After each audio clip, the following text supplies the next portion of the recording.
কেন ৫ আগস্টে বিপ্লবী সরকার গঠিত হলো না? হলে কি এত সমস্যা থাকতো?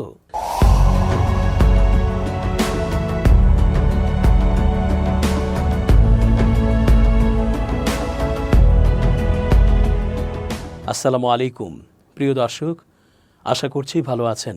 চেঞ্জ টিভির আন্তর্জাতিক চোখ অনুষ্ঠানে আমি এস.জে. রতন স্বাগত জানাচ্ছি আপনাদের সকলকে। ৫ আগস্টের পর ৩ দিন কোনো সরকারই ছিল না। সেনাবাহিনীও কার্যকরভাবে রাষ্ট্র পরিচালনা করেনি সে সময়। অনেকটাই অভিভাবকহীন ছিল এই সোনার বাংলাদেশ। এরপর ৮ তারিখ থেকে অন্তর্বর্তী সরকারের যাত্রা শুরু হলেও নানা বাদ প্রতিবাদ ও ফ্যাসিবাদের দোসরদের নানা রূপে ফিরে এসে সরকারকে প্রশ্নবিদ্ধ করার অনৈতিক অবস্থা আমরা দেখেই চলেছি। সর্বশেষ ইসকন ইস্যুতে আইনজীবী আলিফকে জীবনও দিতে হলো। এমন অবস্থায় নতুন স্বাধীনতার শুরু থেকেই একটা কথা সবাই বলার চেষ্টা করেছেন, তা হলো ৫ আগস্টেই যদি বিপ্লবী সরকার গঠিত হতো তবে সংবিধান, আইন, রাষ্ট্রপতি ইস্যু, রাজনৈতিক দল ইস্যু, নির্বাচন, সংস্কার এত কিছু নিয়ে এত আলোচনা সমালোচনার দরকার পড়তো না। বরং বিপ্লবী সরকার তাদের মধ্যে আলোচনা সাপেক্ষে জনগণের ইচ্ছের বহিঃপ্রকাশ ঘটাতে পারত, মনের মতো করে দেশটার প্রত্যেকটা সেক্টরকে সাজাতে পারত, ফ্যাসিবাদ নির্মূল করতে পারত বিপ্লবী চেতনা দিয়েই। এখন রাজনৈতিক দলগুলোর মধ্যে যে অনৈক্য দেখা যাচ্ছে সেই বিষয়টা গৌণ হতো। রাজনৈতিক দলগুলো বিপ্লব রক্ষার্থে নিজেদের স্বার্থেই ঐক্য বজায় রেখে চলত, নিজেদের দলের মধ্যে আনত সংস্কার।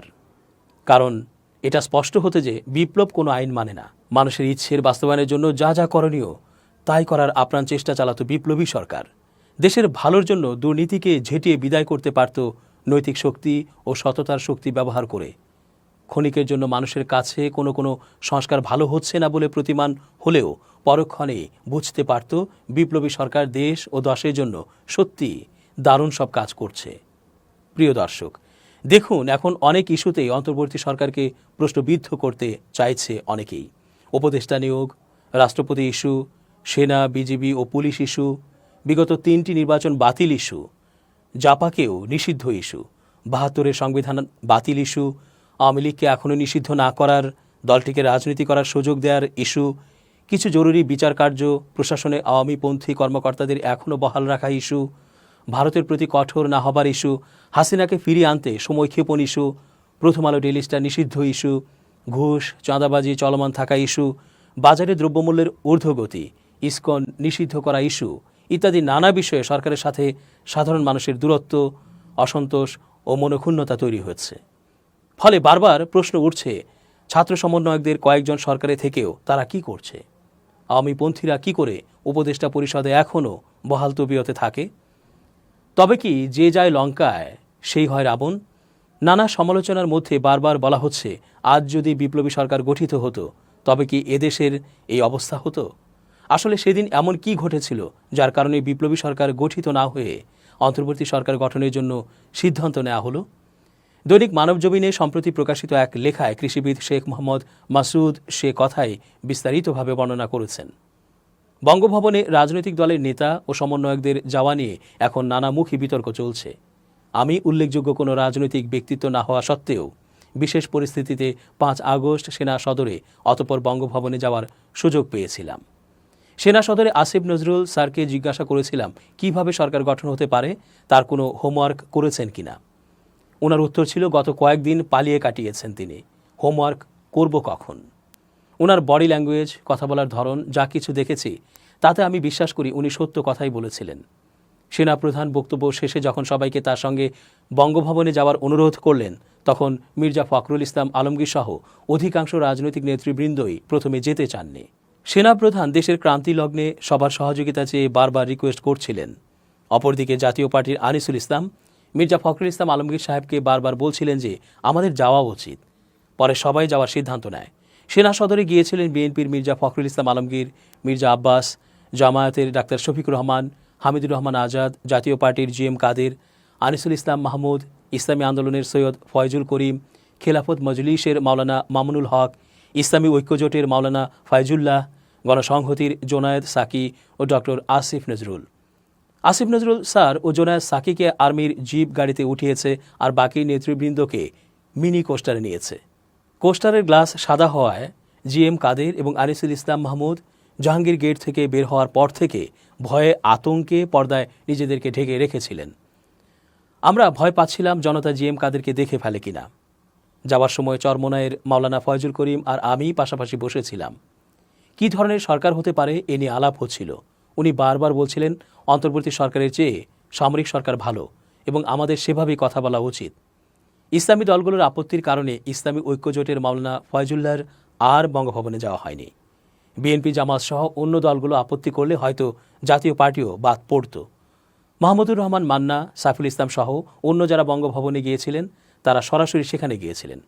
বঙ্গভবনে যাওয়ার পর জুনায়েদ সাকি ডিউটিরত অফিসারদেরকে বলেন 3 জন সমন্বয়ক গেইটে আসবে তাদেরকে ভেতরে আনার ব্যবস্থা করতে, এবং তারা ভেতরে আসার আগ পর্যন্ত বারবার তিনি দরবার হল থেকে উঠে যাচ্ছিলেন এবং সংশ্লিষ্ট আর্মি অফিসারকে জিজ্ঞেস করছিলেন কেউ আনতে গেছেন কিনা। সমন্বয়ক হিসাবে যারা বঙ্গভবনে গিয়েছিল তারা ছিল জুনায়েদ সাকির চয়েস। তারা আসলে সমন্বয়ক কিনা তাও আমরা জানি না, এবং আসিফ নজরুল স্যার তাদের আগে থেকে চিনতেন বলে আমার মনে হয়নি। অন্তর্বর্তীকালীন সরকার গঠনের বিষয়ে জামায়াতের আমির প্রথমেই বলেন যে যেহেতু ছাত্রদের নেতৃত্বে বিপ্লব হয়েছে সুতরাং তাদের সাথে আলাপ করে সিদ্ধান্ত নিতে হবে। মোটামুটি সবাই এই ব্যাপারে একই সুরে কথা বলেন। শুধুমাত্র চরমোনাই পীর মাওলানা ফয়জুল করিম বলেন যে নিবন্ধিত দলের প্রতিনিধিদের নিয়ে সরকার গঠন করতে হবে। জিএম কাদের মার্শাল ল জারি করার কথা বলেন। সবার প্রতিবাদের মুখে উনি অবশ্য বলেন যে উনি আইনশৃঙ্খলা রক্ষায় সেনা মোতায়েনের কথা বলতে যে ভুলে মার্শাল ল জারির কথা বলে ফেলেছেন। ছাত্রদের সাথে যোগাযোগের ব্যাপারে সবাই আসিফ নজরুল স্যারের সহযোগিতা নিতে বলেন এবং কেউ কেউ রাতেই সরকার গঠনের ব্যাপারে সিদ্ধান্ত নিতে বলেন। সেখানে আসিফ নজরুল স্যার স্পষ্ট বলেন যে 165 জন সমন্বয়ক তারা নিজেরা আলাপ আলোচনা করবে, সিদ্ধান্ত নেবে, এতে তো সময় লাগবে। এখন বিপ্লবী সরকার না হওয়া, বঙ্গভবনে ভুয়া সমন্বয়ক নিয়ে যাওয়া ইত্যাদি নানা বিষয়ে যেভাবে এককভাবে আসিফ নজরুলের ওপর দায় চাপানো হচ্ছে তা বাড়াবাড়ি বলেন তিনি। 5 তারিখে ফ্যাসিস্টদের দোসর জিএম কাদের, আনিসুল ইসলাম মাহমুদ, ফয়জুল্লাহ গংদের যারা দাওয়াত দিয়েছিল তারা পরিকল্পিতভাবে কাজটা করতে পারে। তবে আসিফ নজরুল বা বিএনপি জামাত ওই সময়ে পরিকল্পনা নিয়ে বঙ্গভবনে গিয়েছিল এটা আমার মনে হয়নি। হঠাৎ এত বড় পরিবর্তনে হোমওয়ার্ক না থাকায় তারা সেই পরিস্থিতিতে যা ভালো মনে হয়েছে তাই করেছেন। প্রিয় দর্শক, যা ঘটে যায় তার জন্য শুধু আফসোস না করে বা চিন্তা করে সময় নষ্ট না করে আমাদের উচিত এখন অন্তর্বর্তী সরকারকে সহায়তা করা। তাদের যে কাজগুলোতে আমরা সমর্থন করতে পারছি না সে বিষয়ে তাদের সাথে কথা বলা, মতামত ব্যক্ত করা। মতামত তাদের কাছে পৌঁছাচ্ছে কিনা তা নিশ্চিতে প্রয়োজনে যথাযথ চ্যানেলে তা পৌঁছানোর ব্যবস্থা করা বা চেষ্টা চালানো। এরপরও যদি অন্তর্বর্তী সরকার সতর্ক না হয় তবে যে কোনো অনাকাঙ্ক্ষিত পরিস্থিতিতে অন্তত এটা বলা যাবে যে আমরা বলেছি, জানিয়েছি। এছাড়া এরপরও আমাদের হাল ছেড়ে দিলে চলবে না।